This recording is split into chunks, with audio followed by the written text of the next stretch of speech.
Richard Nouveau, bonjour. Bonjour Michel. Avez-vous passé une belle semaine ? Oui, plutôt, mais vous savez que ces derniers jours, un événement a bousculé la planète entière et a remis en question toute une hiérarchie internationale, puisque c'était la finale de la Ligue des Champions hier soir. Oui, ils sont les meilleurs. Vous entendez les violons, Michel ? Oui. Pour ceux qui ne connaissent pas ça, la Ligue des Champions, ce n'est pas la nouvelle émission télé de Julien Lepers, mais c'est la compétition de foot la plus prestigieuse au monde, enfin la plus prestigieuse en Europe. Et donc la plus prestigieuse au monde. Parce que le post-colonialisme, ça veut aussi dire que les meilleurs joueurs brésiliens, camerounais, argentins ou japonais, ils jouent chez nous. Chez nous en Europe, pas chez nous en Suisse, évidemment. D'ailleurs, si vous avez des problèmes d'insomnie, je vous conseille le replay du Lugano-Lucerne de vendredi.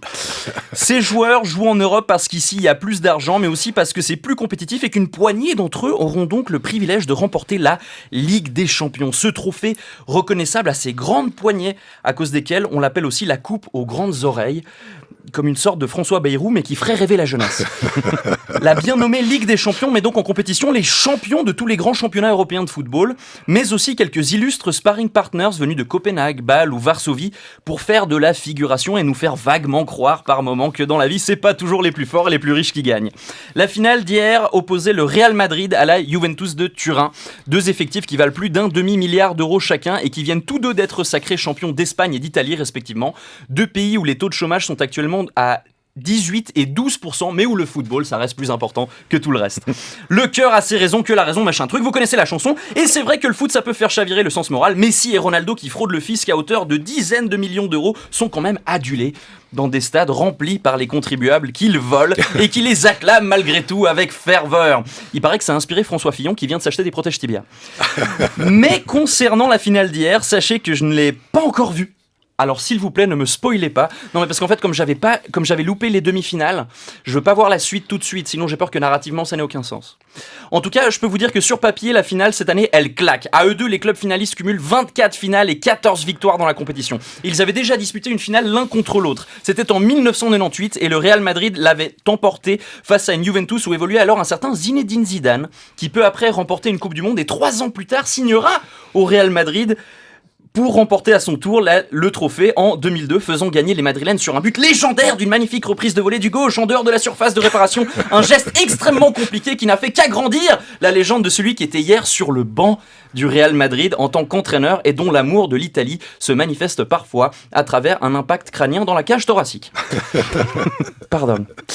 Nous avions donc affaire à deux équipes extrêmement populaires. On connaît tous au moins un fan de la Juventus ou du Real Madrid. Il y a par exemple beaucoup de gens qui sont nés ici de parents espagnols qui ont fui le franquisme par le passé et qui paradoxalement supportent le Real Madrid, l'une des plus grandes équipes du monde, mais aussi l'équipe préférée du régime franquiste. Mais, même si on leur enlevait leurs 5 premières Coupes d'Europe remportées dans les années 50 alors que la dictature les mettait dans les meilleures dispositions possibles, le Real Madrid en a gagné 7 autres en comptant celle de hier et resterait donc le club le plus titré du continent. Parce que oui, je l'ai regardé le match. Oui, je vous ai menti. Les médias vous cachent la vérité. Mon vrai prénom c'est Miroslav et nous ne sommes jamais allés sur la lune. Mais peu importe, le Real Madrid vient de gagner sa 12e Coupe d'Europe. C'est 5 de plus que le Milan AC, 7 de plus que le Bayern de Munich, Liverpool ou leurs éternels rivaux indépendantistes du FC Barcelone. Parce que le Real c'est une machine à gagner. Même quand ils sont pas bons ou en difficulté, ils vont toujours trouver un moyen d'y arriver. On dirait un film de Stallone. Même si le mec en prend plein la gueule à la fin, on sait très bien que c'est lui qui l'emporte. Et 3 ans plus tard, on retourne au ciné voir la suite de la saga. Sauf que cette fois, la suite est arrivée très vite, puisque le Real l'avait déjà remporté l'année passée et revalide son titre contre une Juventus qui de son côté renforce un peu plus son triste record du plus grand nombre de finales perdues de Ligue des Champions, 7 désormais pour le club de Turin, qu'on appelle aussi la Vecchia Signora ou vieille dame. On a dit qu'on arrêtait les blagues sur Brigitte Macron.